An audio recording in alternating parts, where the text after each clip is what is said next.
ሰላም ጤና ይስጥልኝ የተከበራችሁ የጋፋት ኒውስ ቤተሰቦቻችን እንደምን አመሻችሁ። ጋፋት ኒውስ ጋፋት ዜና በተለያዩ ዓለም አቀፍ መገናኛ ብዙሃን በፊት ለፊት ገጾቻቸው ከያዟቸው አንኳር ጉዳዮች ውስጥ በቀዳሚነት ለእናንተ ይሆናሉ ያልናቸውን የምናደርስበት ሰዓት ላይ ደርሰናል።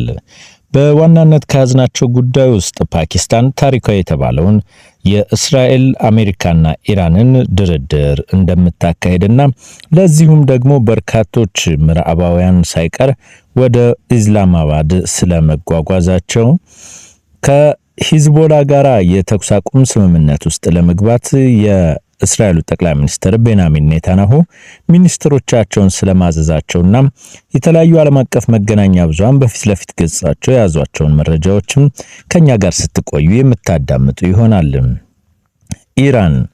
ኢራን ከኢራን ጋር ፓኪስታን ውስጥ በሚካሄደው ድርድር ላይ ለመሳተፍ ጉዞ የጀመሩት የአሜሪካው ምክትል ፕሬዝዳንት ኢራናውያን በቀና ልቦና ለድርድር እንዲቀመጡ አሳሰቡ።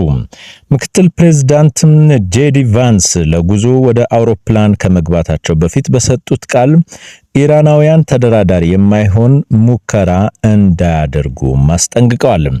ድርድሩን ለማካሄድ እየጠበቅን ነው በማለትም ኢራናውያን በቀና ልቦና የሚመጡ ከሆነ አሜሪካ እጇን ዘርግታ ትቀበላቸዋለች ብለዋል። ነገር ግን ኢራናውያን ተደራዳሪዎቹ ሊያሞኙን የሚሞክሩ ከሆነም አሜሪካ ይህንን የመቀበል ፍላጎት የላትም በማለት ከስምምነት ላይ ለመድረስ ፍላጎት እንዳላቸው አመላክተዋል። ምክትል ፕሬዝዳንቱ ከኢራን ጋር ለሚደረገው ንግግር ፕሬዝዳንት ትራምፕ የድርድር መመሪያዎችን እንዲሰጧቸው ማሳውቀዋል። ድርድሩ በፓኪስታን ዋና ከተማ ኢስላማባድ ውስጥ ዛሬ ይካሄዳል ተብሎ ይጠበቃል። ፕሬዝዳንት ትራምፕ ፕሬስ ሴክሬታሪ ካሮሊን ሌቨንቲም አስታውቀዋል። አሜሪካም በመወከል ድርድሩ ላይ የሚሳተፉት ምክትል ፕሬዝዳንት ጄዲ ቫንስ ከፕሬዝዳንት ትራምፕ ልዩ መልእክተኛ ስቲቭ ዊትኮፍ እና ከፕሬዝዳንቱ ሴት ልጅ ባልም ጃርዴ ኩሽነር ጋርም በመሆን ነው ወደ ኢስላማባድ ያቀኑት።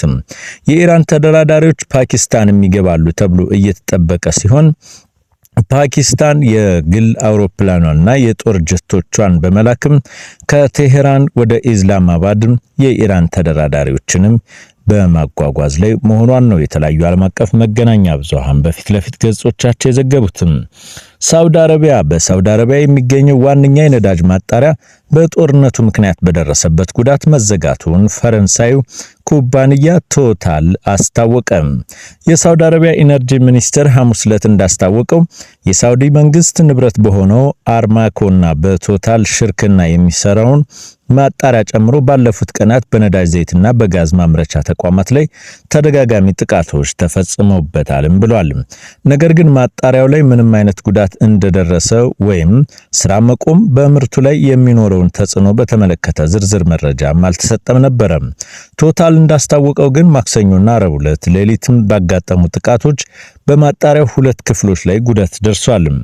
ጥቃቱን ተከትሎም በደረሰው ጉዳት ላይ ምርመራ እየተደረገ ለቅድመ ጥንቃቄ ሲባል 2ቱ ክፍሎች እንዲዘጉ ቢደረጉም በሰው ላይ በደረሰ ጉዳትም እንደሌለም ደግሞ ተዘግቧል። የሳውዲ ኢነርጂ ሚኒስተር አንድ ባለስልጣን ለሀገሪቱ መንግስት የዜና ወኪል እንደተናገሩት ጥቃቶቹ በቁልፍ የምርት ተቋማት ስራዎች ላይ በርካታ ምርቶች እንዳያስተዋጉል መቋረጡን አስተካክለዋል ብለዋል። ኢራን ከአሜሪካና ከእስራኤል ጋር ለሳምንታት ባደረገችው ጦርነት ውስጥም ሳውዲን ጨምሮ በርካታ የመካከለኛው ምስራቅ ሀገራት ውስጥ በሚገኙ የነዳጅ ተቋማት ጨምሮ ሌሎች ላይ ጥቃት መፈጸሟ የሚታወስ ነው። በባህረ ሰላጤው ሀገራት የሚመረት የነዳጅ ምርት የሚተላለፍበት ወሳኙን የሆርሙዝ ወሽመጥን ለመቆጣጠር የሚያስችል ወሳኝ እቅድ የኢራን ፓርላማ አዘጋጅቶ በሚቀጥለው ሳምንትም ድምጽ እንደሚሰጥበት ተነግሯል። በዚህ እቅድ ውስጥ ከአሜሪካና ከእስራኤል ጋር ግንኙነት ያላቸው መርከቦች በመተላለፊያው በኩል እንዳይጠቀሙ በዘላቂነት እገዳ የሚጥል ሐሳብም እንደተከታተተበትም የፋርስ የዜና ወኪል ዘግቧል።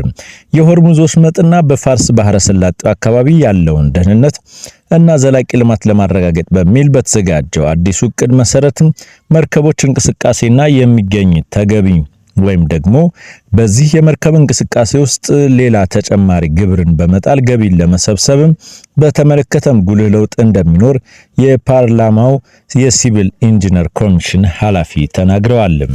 ኃላፊው ለፋርስ ዜና ወኪል እንደተናገሩትም የሆርሙዝ ወሽመጥ የሚተዳደርበት አዲሱ አሰራር የተመለከተው እቅድ በኢራን ፓርላማ ሙሉ ድጋፍ አግኝቶ ተግባራዊ ይሆናል ተብሏል። ባለስልጣኑን ጨምረውም የኢራን መንግስት በሆርሙዝ ወሽመጥ ላይ የሚኖረውን ቁጥጥርና የበላይነት ለማረጋገጥ በተዘጋጀው አዲሱ እቅድ ውስጥ 5 ዋና ዋና ነጥቦች መካተታቸውን ኃላፊው ዘርዝረዋል። የጥላት መርከቦች እንዳይተላለፉ መከላከል፣ ከአሜሪካና ከእስራኤል ጋር ግንኙነት ያላቸው ነዳጅ ጫኝ መርከቦች በዘላቂነት በሆርሙዝ ወሽመጥ በኩል እንዳያልፉም ይታገዳሉ። በወሽመጡ ከሚተላለፉ መርከቦች ክፍያ መሰብሰብ፣ በሆርሙዝ ወሽመጥ በኩል የሚያልፉ መርከቦች ለደህንነታቸውና ለሌሎች ተያያዥ ጉዳዮችም ለሚያገኙት አገልግሎት ክፍያ ይጠበቅባቸዋል። የኢራንን ገንዘብ ማጠናከር፣ የኢራን ገንዘብን ሆነው ሪያል ለማጠናከር በሆርሙዝ ወሽመጥ በኩል ከሚያልፉ መርከቦች የሚሰበሰቡ ሁሉም ክፍያዎች በኢራን ገንዘብ ብቻም ይሆናል። ምን ያሉትም ፋርስ ባህረ ሰላጤው የሚለው ስም ጥቅም ላይ እንዲውል ማድረግ፣ ሁሉም በወሽመጡ የሚተላለፉ መርከቦች በሚኖራቸው ደብዳቤ ልውውጥ በሚዘጋጁ ሰነዶችና ሬዲዮ መልእክቶች ይፋይና ታሪካዊውን የፋርስ ባህረ ሰላጤ የሚለውን ስያሜም እንዲጠቀሙም የሚያስገድድ ሆኗል።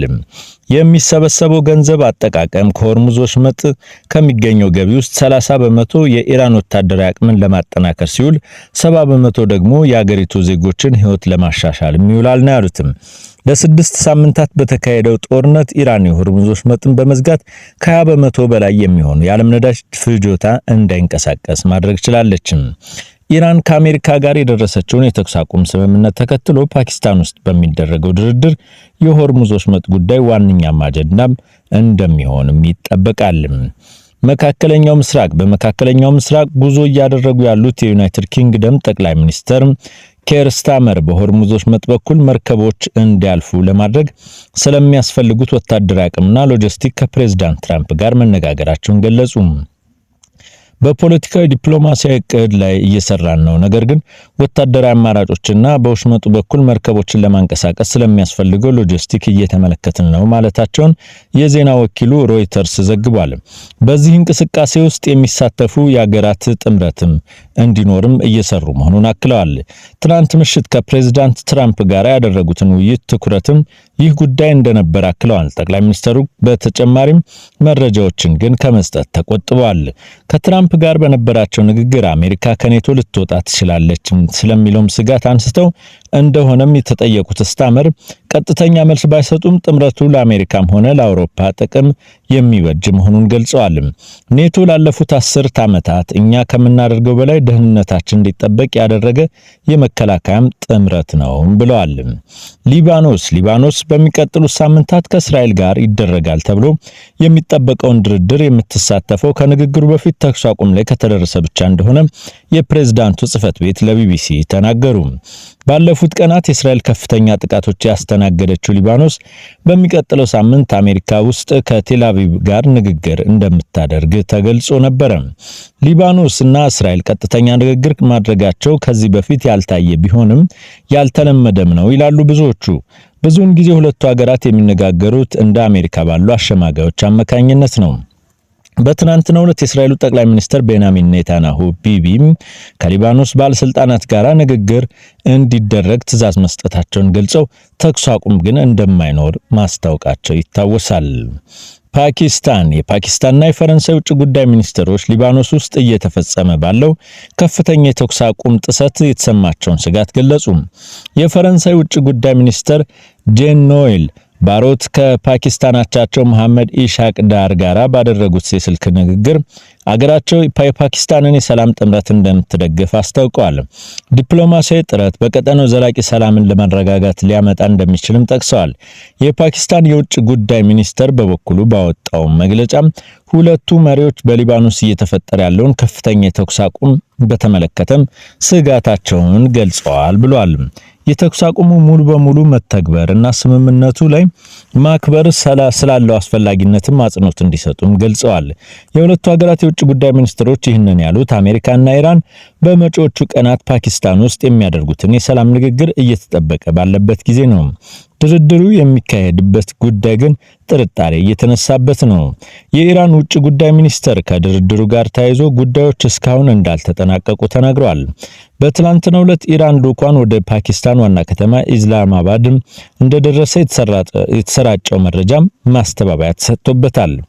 ድርድሩ በእቅዱ መሰረት የመካሄድ ነገር ላይ እርግጠኛ የሆነች የምትመስለው ፓኪስታን በበኩሏ ዝግጅት ማድረጓን ቀጥላበታለች። በዋና ከተማዋ ኢስላማባድ የሚገኙ መንገዶች እንዲሁም የመንግስት ህንጻዎችና ኤምባሲዎችም ተዘግተው በታሪካዊው ለሆነው አሜሪካ ኢራን የሁለትዮሽ ስምምነትን ምቹ ሁኔታንም እየፈጠረች ነው። በዛሬው ዕለት የተለያዩ ዓለም አቀፍ መገናኛ ብዙሃን ይዘውት የወጡት መረጃም እንደሚያመላክተው ከሆነ የኢራን ተደራዳሪዎች ከሀገሪቱ ቴሄራን ርዕሰ መዲና ወደ ኢስላማባድ በኢራን ወታደራዊ የጦር ጀቶችን ተጠብቀው ሲጓጓዙም መመልከታቸውን ተዘግቧል። ቀጣይ ይህ የሁለቱ ሀገራት ስምምነት ለዓለም እፎይታ ይሰጣል ወይ የሚለው ግን በብዙዎች አሁንም ጥያቄ የተነሳበት ጉዳይ ነው። በተለይም ኢራን ከያዘቻቸው 10 የድርድር ምክረ ሀሳቦች ውስጥ የኒውክሌር ማብላላት ጥያቄ፣ በመንግስታቱ ድርጅት በተለያዩ ጊዜያት የተጣሉባት ማዕቀብና ከዚሁ ጋር ተያይዞ የዓለም አቀፉ የአቶሚክ ኢነርጂ ኢራን ስለምታከናውነው የዩራኒየም ማብላላት ተግባር የጣለባትን ማዕቀብ የሚመለከቱ ጉዳዮች ሙሉ በሙሉ እንዲነሳላትና የሆርሙዝ ወሽመጥን በክፍያ እንዲሆን የሚሉት ምክረ ሀሳብ ካሁኑ በአሜሪካና አጋሮቿ ተቀባይነት የሌለ ሆኗል። ክቡራትና ክቡራን የጋፋት ኒውስ ቤተሰቦቻችን ስላዳመጣችሁና እናመሰግናለን።